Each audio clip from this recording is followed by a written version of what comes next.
اور اس لیے ہی اون نہیں کیا تھا کیونکہ آگے چل کے انہوں نے یہ کام کرنا تھا، کیونکہ وہ جس طرح کا بادشاہ اسے بنا رہے تھے اور جس طرح کا بادشاہ بنا کر اس کی تحقیر کرنا چاہتے تھے، وہ نہ تو اس طرح کا بادشاہ تھا اور نہ ہی اس نے اس طرح کا کلیم کیا تھا، بلکہ خداوند یسوع مسیح مقدس متی رسول کی معرفت وہ ہماری زندگیوں کا بادشاہ ہیں اور وہ بننا چاہتا ہے ہماری زندگیوں کا بادشاہ۔ بہرحال خداوند یسوع مسیح کی یہ خاص طور پہ تحقیر کی گئی، بے عزتی کی گئی، انسلٹ کی گئی، تاکہ اسے اگر وہ یہودیوں کا بادشاہ کہتا ہے یا لوگ اسے کہتے ہیں تو اس کی انسلٹ کی جائے، اس کی بے عزتی کی جائے کہ یہ اپنے آپ کو بادشاہ کہتا ہے اور ہم اس کی اتنی تحقیر یا بے عزتی کرے۔ اسی لیے خداوند یسوع مسیح نے نہ تو اس بات کا کلیم کیا تھا اور نہ ہی وہ اس بات کو اون کرنا چاہتے تھے کہ میں بادشاہ ہوں جس طرح کا یہ بادشاہ مجھے بنانا چاہتے ہیں، کیونکہ یسوع مسیح کو اس طرح کے ہتھ کنڈوں کی نہ ضرورت تھی، نہ وہ اس طرح کا بادشاہ بننا چاہتے تھے۔ اگر وہ بننا ان کے لیے واجب ہوتا یا خدا کی مرضی میں شامل ہوتا تو پھر ان لوگوں کی ضرورت نہ ہوتی۔ خداوند یسوع مسیح بذات خود اپنی طاقت کے بل بوتے پہ سب کچھ کرنے پہ قادر تھے، لیکن چونکہ وہ اب اس طرح کا بادشاہ بن کر نہیں آیا تھا، لیکن آئندہ جب وہ اپنی دوسری آمد میں یا جلالی آمد میں آئے گا تو وہ اس طرح کا بادشاہ ہوگا کہ پھر اسے دوبارہ مصلوب نہیں کیا جا سکے گا، پھر وہ اپنے پورے جاہ و جلال کے ساتھ، اپنی پوری قوت اور قدرت کے ساتھ بطور بادشاہ دنیا پر ظاہر ہوگا۔ آگے بڑھیں گے اور خرم یونس صاحب سے جانیں گے۔ خرم صاحب، آپ ہماری رہنمائی فرمائیں۔ یہاں پر 12ویں آیت میں لکھا ہے، اور اسی دن ہیرودیس اور پیلاطوس آپس میں دوست ہو گئے کیونکہ پہلے ان میں دشمنی تھی۔ ان میں کیا آپس میں دشمنی یا کلیشز کیا تھے کہ یہ ایک دوسرے کے ساتھ ان کی انبن تھی، اور آج یسوع مسیح کے کروسیفکشن کے موقع پر ان کی خاص طور پہ ہم دیکھتے ہیں کہ صلح بھی ہو گئی ہے۔ ہاں جی منور صاحب، اس میں ایسے سوالات کے جوابات کے لیے ہمیں جو بیرونی جو ہیں شہادتیں ہیں اور دیگر امدادی کتب ہیں ان کا بھی سہارا لینا پڑتا ہے، اور اس میں گو کہ اس کا جو مینشن ہے، اس کا جو تذکرہ ہے وہ لوکا 13ویں باب کی اگر میں پڑھنا چاہوں گا اس کی پہلی 2 آیات میں ہے۔ اس وقت بعض لوگ حاضر تھے جنہوں نے اسے ان گلیلیوں کی خبر دی جن کا خون پیلاطوس نے ان کے ذبیحوں کے ساتھ ملایا تھا۔ اس نے جواب میں ان سے کہا کہ ان گلیلیوں نے جو ایسا دکھ پایا، کیا وہ اس لیے تمہاری دانست میں اور سب گلیلیوں سے زیادہ گنہگار تھے؟ یہ جو کانٹیکسٹ ہے لوکا 13ویں باب کا، یہ توبہ کی منادی کا ہے۔ خداوند یسوع مسیح یہاں پہ 2 مثالیں دے رہے ہیں، ایک شالوہ کا جو برج گرا 18 آدمیوں پر اور ان کی موت واقع ہوئی، اور ایک وہ گلیلی جو قربانی چڑھا رہے تھے، اور ایک رائٹر کہتا ہے کہ جن فوجیوں نے انہیں قتل کیا اس میں پتہ نہیں چلتا تھا کہ ان کی قربانی کا خون وہ کون سا ہے اور ان کا خون کون سا ہے، اور وہ خون مکس ہو گیا، یعنی جس ٹائم پہ قربانی چڑھ رہی ہے اس ٹائم پہ یہ بھی قتل ہو گئے اور وہ خون مکس ہو گیا، تو جو فلو تھا خون کا وہ مکسڈ خون تھا۔ تو اس میں جو تھا، چونکہ یہ ایک ایسا واقعہ تھا جس کے بارے میں کہا جاتا ہے کہ پینتوس پیلاطوس کے حکم پر یہ ہوا، اور جو ہیرودیس ہے وہ چونکہ گلیل کا حکمران تھا، گلیل کا حاکم تھا، وہاں کا وہ اس کی جو اس کے انڈر آتی تھی وہ ٹیریٹری، تو ایک تو یہ ایشو تھا۔ دوسرا جو ہے ولیم بارکلے، جو ایک بہت اچھا نیو ٹیسٹمنٹ کومنٹیٹر ہے، مفسر ہے، اور خاص طور پر نیو ٹیسٹمنٹ کی جو بیک گراؤنڈ کمنٹری ہے، پس منظر میں کیا چیزوں کے ہے، اور گریک جو لینگویج ہے اس کی ایٹمالوجی یعنی وہ الفاظ کا بیک گراؤنڈ کیا ہے، یونانی کے الفاظ کا، اس کے اوپر اس کی بڑی گرپ ہے۔ تو وہ کہتا ہے کہ ایک ماضی میں یہ بھی واقعہ ہوا تھا کہ جو پیلاطوس ہے، اس نے پینتوس پیلاطوس، اس کی خواہش تھی کہ یہ ایک اسے ایکویڈکٹ کہتے ہیں، ایک جو چینل ہے، ایک ٹنل ہے پانی کا، وہ بنوائے، اور اس کو بنانے کے لیے جو پیسے ہیں، جو درکار ہے پیسہ، وہ ہیکل کے، جسے ٹیمپل ٹریری کہتے ہیں، ہیکل کا خزانہ، اس میں سے لے۔ اب اس نے وہاں سے پیسے تو لے لیے، لیکن جب کچھ یہودی، اور کہا جاتا ہے، سمجھا جاتا ہے کہ وہ گلیلی تھے، تو جب وہ مانگنے گئے واپس اس کے پاس، تو اس نے جو ہے فوجی بھیج کے ان کو جو ہے اپنا اشارے سے قتل کروا دیا. تو یہ دو واقعات کافی ہیں کہ جب آپ کسی شخص کے علاقے کے لوگوں کو ایک تو آپ انہیں ان کے ذبیحوں سمیت ان کا خون ملا دیا، قتل کر رہے ہیں، پھر آپ ان کے ساتھ اتنی زیادتی کر رہے ہیں کہ اگر وہ اپنا پیسہ دوبارہ مانگنے گئے ہیں تو آپ اپنے فوجیوں کو کہتے ہیں ان کو قتل کر دیں. تو یہ وہ دشمنی تھی یا دشمنی کی وجہ بنی تھی جو ہسٹری ہمیں بتاتی ہے. اس کے لیے میں ضرور اپنے سامعین اور ناظرین کو کہوں گا کہ آپ دیگر امدادی کتب بھی پڑھا کریں تاکہ بائبل ہی کی باتوں کو بہتر طور پر سمجھا جا سکے. تو یہ ہے وجہ دشمنی کی. اب یہاں پر لکھا ہوا ہے کہ اب سے وہ دوست بن گئے.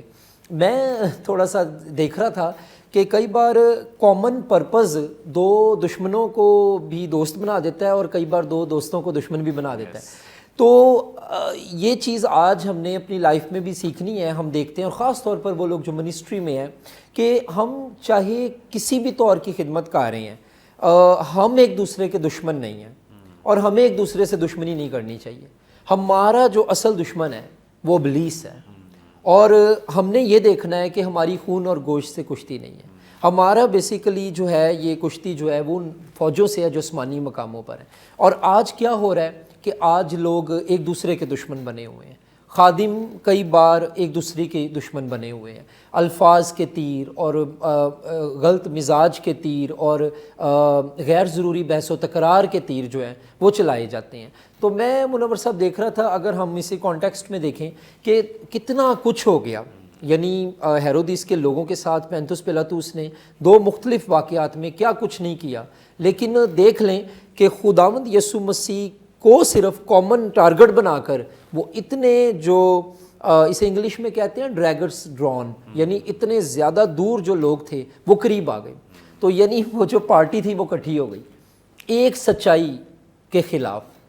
تو کئی بار یوں ہوتا ہے کہ ایک جو سچا شخص ہوتا ہے اس کے خلاف کئی جھوٹ بولنے والے کھڑے ہو جاتے ہیں اور وہ ایک اکیلا جو ہوتا ہے وہ پھر بھی ان کا مقابلہ کر سکتا ہے کیونکہ سچائی کے ساتھ خدا کھڑا ہے. یہاں پر بھی آپ دیکھیں کہ نہ صرف ہیرودیس ایک سائیڈ پر ہو گیا، ہیرودیس کے ساتھ جو ہے وہ پینتوس پیلاطوس بھی مل گیا، ان کے ساتھ فقی فریسی بھی مل گئے، ان کے ساتھ لوگ بھی مل گئے، ان کے ساتھ دیگر اور لوگ مل گئے. ایون اپنے ایک شاگرد نے 30 سکوں میں بیچ دیا، ایک نے انکار کر دیا، لیکن یسوع مسیح سچائی ہے وہ تیسرے دن پھر مردوں میں سے جی اٹھا اور غالب آیا. تو اگر یسوع مسیح صرف مر جاتا اور مرا ہی رہتا تو وہاں پہ کہانی ختم نہیں ہونی تھی. وہ مر کر جی اٹھا ہے اور غالب آیا ہے، یہاں سے ہماری وکٹری کا آغاز ہوتا ہے. تو آج لیسن یہ ہے کہ جتنے مرضی جھوٹ کٹھے ہو جائیں، جو بندہ سچ ہے، جو خدا کے کلام پہ کھڑا ہے، جو خدا کے کلام کی تکفیر برداشت نہیں کرتا، کلام خدا کی غیرت سے بھرا ہے، جتنا مرضی جھوٹی تعلیم، جھوٹے لوگ اس کے خلاف کھڑے ہو جائیں، یاد رکھیں کہ اینڈ پہ فتح اسی کی ہے جو خدا کے نام کو اونچا کر رہا ہے. پریز گاڈ. تو یہ بات بڑی ضروری ہے ماننے والی. اس میں سے ایک پریکٹیکل پہلو جو ہے. تھینک یو سو مچ. بڑی خوبصورت بابرکت باتیں جو خدا ان کے کلام میں سے ہم نے سیکھی ہیں. Thank you so much sir. Thank you so much. یقیناً ناظرین آج کے پروگرام کے وسیلے سے بھی آپ نے بڑی برکت پائی ہے. ابھی بھی آپ کا کوئی سوال ہو اسکرین پر دیے گئے نمبرز ڈائل کریں، اپنا سوال ہم تک پہنچا سکتے ہیں. کوئی دعا یا درخواست تو دے سکتے ہیں، کوئی ٹیسٹمنی ہو ضرور شیئر کر سکتے ہیں. ہمارے تمام پروگرامز آپ یوٹیوب پہ واچ کر سکتے ہیں. واچ کرنے کے لیے برکت ٹی وی آفیشیل کے نام سے ہمارا چینل ہے، ضرور اسے سبسکرائب کریں، دوسروں کے ساتھ شیئر کریں تاکہ زیادہ سے زیادہ لوگ خدا کے کلام کی سچائیوں کو جان سکیں، سیکھ سکیں. پروگرام کے تعلق سے اپنا فیڈ بیک دینا نہ بھولیں. آئندہ ایک نئے پروگرام کے ساتھ دوبارہ آپ کی خدمت میں حاضر ہوں گے. تب تک کے لیے اجازت دیجیے. دیکھتے رہیے برکت T V. God bless you all.